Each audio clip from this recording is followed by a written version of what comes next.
नमस्कार फ्रेंड्स, मैं सी अभिषेक जैन। आज जो टॉपिक पे हम डिस्कस करने वाले हैं वो सबसे हॉट टॉपिक है। रीज़न बिंग जो मार्केट में वॉलेटिलिटी है, उसके बाद में जो हमारा हमेशा से प्रेफर्ड डेस्टिनेशन रहा है इन्वेस्टमेंट का, गोल्ड, आज उस पर टैक्सेशन की बात कर रहे हैं। टैक्सेशन की बात इसलिए भी क्योंकि 1/4/2025 यानी कि 1 अप्रैल 2025 से रूल भी चेंज हो गए, होल्डिंग पीरियड भी रीडिफाइन हुआ और उसके कारण से टैक्सेबिलिटी भी चेंज हुई। और टैक्सेबिलिटी चेंज होने का एक और भी कारण है क्योंकि आज हमारे पास गोल्ड के कई वेराइटीज़ हैं। नंबर 1 जैसे हम बात करते हैं फिजिकल गोल्ड, नंबर 2 हम बात करते हैं ईटीएफ, नंबर 3 म्यूचुअल फंड के थ्रू गोल्ड में इन्वेस्टमेंट, नंबर 4 अगर हम बात करें तो डिजिटल फॉर्म में है, नंबर 5 सोवरेन गोल्ड बॉन्ड। ऐसे कई वेराइटी हमारे पास है और उनके साथ जो डिस्कस करने वाला हूँ वो ये भी डिस्कस करने वाला हूँ कि एक इंडिविजुअल व्यक्ति को बिना सोर्स डिस्क्लोज किए हुए कितना सोना रखना चाहिए या उसे रखना होगा ताकि उसको कोई प्रॉब्लम ना आए।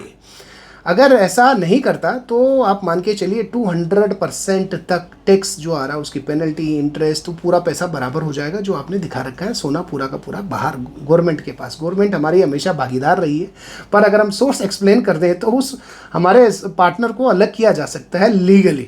हम बात करते हैं बिना टाइम डिस्टर्ब किए हुए कि इस पर्टिकुलर टैक्सेशन क्या होगा। देखिए, आप जो ये आप पीछे स्लाइड देख रहे हैं उसमें सबसे पहले हम बात करते हैं कि एक इंडिविजुअल कितना सोना रख सकता है। नंबर 1 पहले बात आती है मैरिड वुमेन 500 ग्राम यानी कि आधा किलो बिना सोर्स एक्सप्लेन किए हुए। अनमेरिड वुमेन 250 ग्राम रख सकती है और मेन चाहे मैरिड हो चाहे अनमेरिड हो अप टू 100 ग्राम्स वो रख सकता है। ऐसा भेदभाव क्यों, तो मैं आपको बता दूं, उस पर मैं ये डिस्कस नहीं कर रहा इस वीडियो में, उस पर कभी जब हम फुर्सत में रहेंगे तो डिस्कस करेंगे।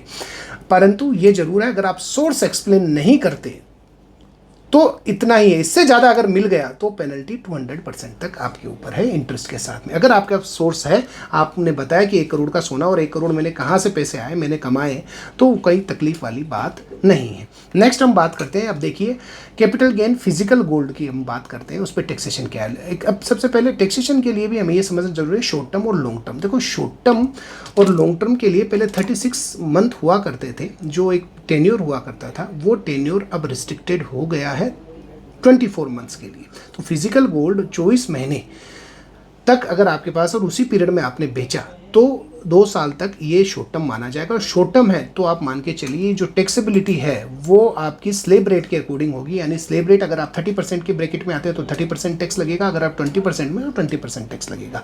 अगर लॉन्ग टर्म है तो ये 12.5% आप पे लगने वाला है विदाउट इंडेक्सेशन बेनिफिट। ये ध्यान रखिए, इंडेक्सेशन हटा दिया गया 2024 से लॉन्ग टर्म पे और रेशनलाइज कर दिया गया रेट को 12.5%। नाउ अगर हम बात करते हैं ईटीएफ की, देखो ईटीएफ क्या है, एक्सचेंज ट्रेडेड फंड है, यानी कि जैसे शेयर्स होते हैं उसी तरीके से आप गोल्ड खरीदते हैं और वो आपके डीमेट अकाउंट में आ जाता है और वहाँ से लिक्विडिटी फुल रहती है और लिक्विडिटी फुल रहती है और लिक्विडिटी फुल होने के कारण आपका इमीडिएट मार्केट में आप सेल कर सकते हो। परंतु टैक्सेशन क्या होगा, अब टैक्सेशन की बात करते हैं। शॉर्ट टर्म के लिए आप देखिए ईटीएफ जो है 12 महीने तक, क्योंकि एक तरीके से एक्सचेंज में ट्रेडेड होता है तो 12 महीने तक ही शॉर्ट टर्म माना जाता है। उसके अंदर आपने बेचा और उसके बाद अगर आपने बेचा, होल्डिंग पीरियड 12 महीने से ज़्यादा है तो ये लॉन्ग टर्म होगा। तो शॉर्ट टर्म के लिए आपके स्लेब रेट में आएगा, मैंने जैसे पहले भी बताया 30% में तो 30% लगेगा और 20 में तो 20% स्लेब रेट के अकॉर्डिंग टैक्स लगेगा।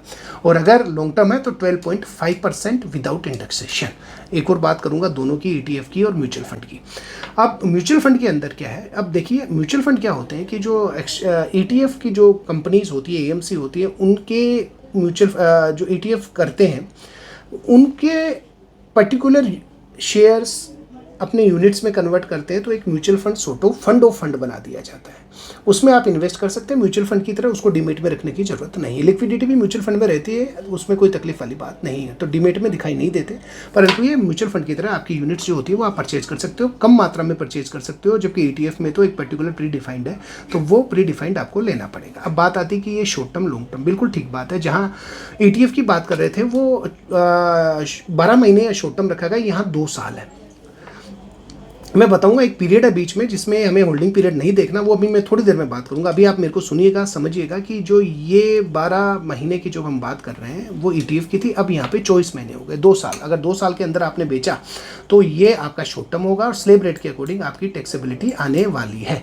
और अगर आपने लॉन्ग टर्म मान के बेचा तो 12.5% विदाउट इंडेक्सेशन रहने वाला है। दोस्तों मैं आपको बता दूं कि ये 12.5% 2024 के बजट में हो चुका है। नाउ अब एक चीज़ आपको ध्यान रखनी है कि अगर आपने परचेज किया जो ETF या म्यूचुअल फंड 1/4/23 से 31 मार्च 2025 के बीच में, तो regardless of the holding period ये शॉर्ट टर्म ही माना गया। ऐसा इसलिए हुआ कि ये ट्रांजिशन पीरियड था, तो कुछ डिफाइन नहीं हुए, रूल चेंज हुए, अभी 2025 में भी चेंज हुए। तो irrespective of the holding period ये शॉर्ट टर्म ही माना गया, राइट। तो ये ध्यान रखिएगा आप। देखो थोड़ा सा एग्जांपल भी मैंने यहाँ लिया है।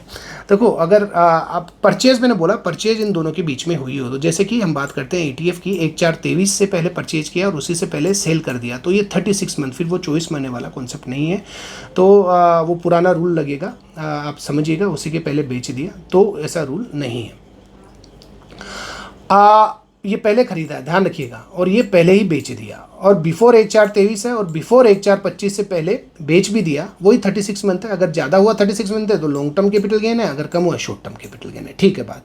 अब बिफोर 1/4/23 है परंतु बेचा 1/4/24-25 के बाद है, तो होगा क्या, मोर देन 12 मंथ्स होंगे तो लॉन्ग टर्म कैपिटल गेन हो जाएगा, और शॉर्ट टर्म ऑन और, अब ध्यान रखिएगा अब क्या होगा, ऑन और आफ्टर 1/4/23 के बाद में क्या किया, खरीदा, और ऑन और आफ्टर 1/4/25 के बाद बेचा, तो लेस देन, तो शॉर्ट टर्म कैपिटल गेन। ध्यान रखने वाली बात जो अब मैं आपको बता रहा हूं, ऑन और आफ्टर 1/4/23 के बाद में खरीदा और बेचा 1/4/25 से पहले, तो यहाँ कोई होल्डिंग पीरियड नहीं, इररेस्पेक्टिव ऑफ द टैक्स, ये एक तरीके से शॉर्ट टर्म होगा और अप्लीकेबल जो आपकी स्लैब रेट रहेगी वही मानी जाएगी। अब 1/4/25 के बाद का जो कहानी है वो आप नीचे देख सकते हैं, उसमें 12 महीने हो गया, मैं आपको पहले ही बता चुका हूँ। अगर 12 महीने से ज़्यादा है तो लॉन्ग टर्म कैपिटल गेन, अगर कम है तो शॉर्ट टर्म पे एप्लीकेबल स्लैब रेट है, अदरवाइज 12.5% विदाउट इंडेक्सेशन आपको ये कैलकुलेशन रहेगा ही रहेगा। अब आ जाए डिजिटल गोल्ड बॉन्ड। अब देखो डिजिटल गोल्ड बॉन्ड है, उसके अंदर क्या रहेगा, देखो क्या है, होल्डिंग पीरियड जो है वो अप्लीकेबल टैक्स डिजिटल, अब आप देखो आजकल जैसे तनिष्क का मैंने एग्जांपल भी रखा है, तो वो एक तरीके से फिजिकल जो हमारे पास जो होता है उसी का ही रूल अप्लीकेबल होगा, जो फिजिकल गोल्ड का अपना रूल अप्लीकेबल है वही होगा, यानी कि 24 महीने अगर से कम है तो शॉर्ट टर्म, अगर उससे ज़्यादा है तो लॉन्ग टर्म। शॉर्ट टर्म है तो स्लैब रेट लगेगी, लॉन्ग टर्म है तो 12.5% विदाउट इंडेक्सेशन लगेगा। तो फिजिकल की तरह ही डिजिटल गोल्ड बॉन्ड, जैसे तनिष्क वाले एक डिजिटल गोल्ड बॉन्ड का वो कार्ड भी दे देते हैं, तो ये सब उसी की तरह टैक्सेबल होगा। तो फ्रेंड्स अब बात आती है लास्ट में सॉवरेन गोल्ड बॉन्ड जो गवर्नमेंट इशू करती है, ये एक बेहतरीन ऑप्शन है। उसके अंदर जो इनकम होती है वो टैक्स फ्री रहती है, no short term no long term gain, ऊपर से % इंटरेस्ट भी मिलता है।